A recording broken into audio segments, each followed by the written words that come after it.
Vous avez parlé des dépressions. Comment définissez-vous cette maladie?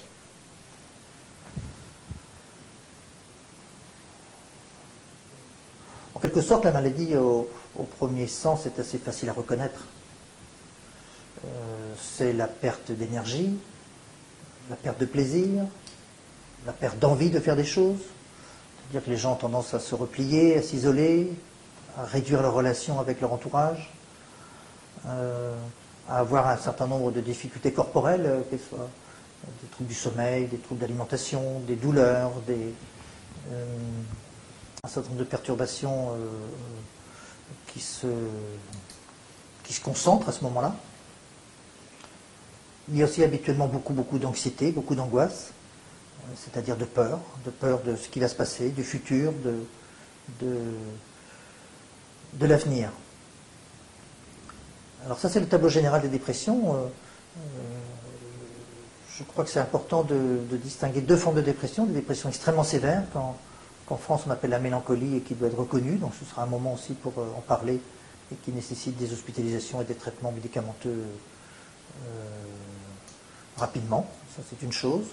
Il y a aussi des formes de dépression dont on parle plus aujourd'hui, qui sont des dépressions bipolaires, qui sont des formes plus rares, enfin plus rares que la dépression générale, mais qui sont des formes qui sont répétitives, avec des gens qui font des épisodes dépressifs de nombreuses fois dans leur vie. Et puis enfin la dépression unique, la dépression de base, on pourrait dire.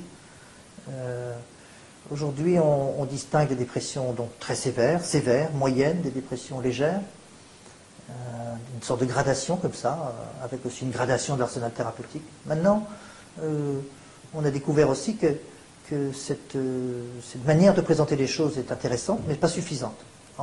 Et en particulier, aujourd'hui, on sait distinguer deux modes de dépression très différents.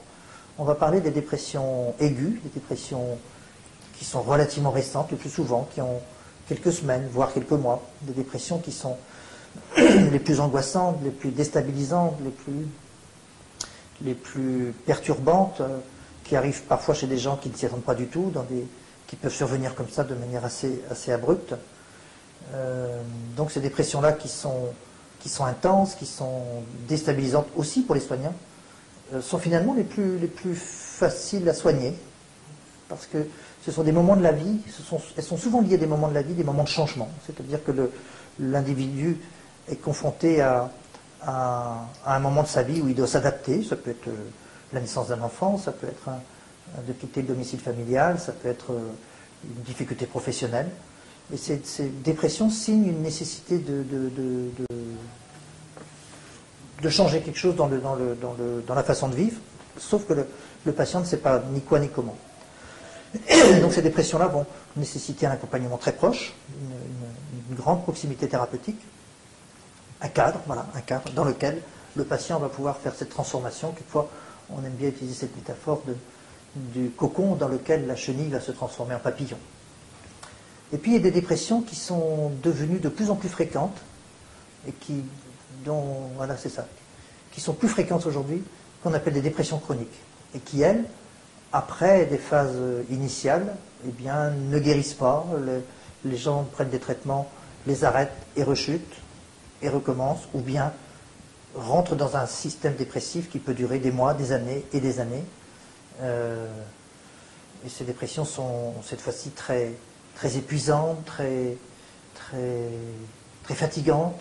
Les gens, de mois en mois et d'année en année, perdent l'espoir, perdent leurs ressources, perdent leur créativité, perdent leur énergie.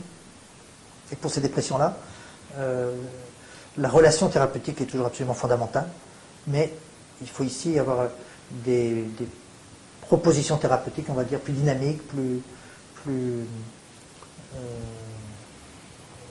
pour provoquer en quelque sorte, provoquer une mise en route, ou une remise en route de leur système mental, physique, relationnel. Et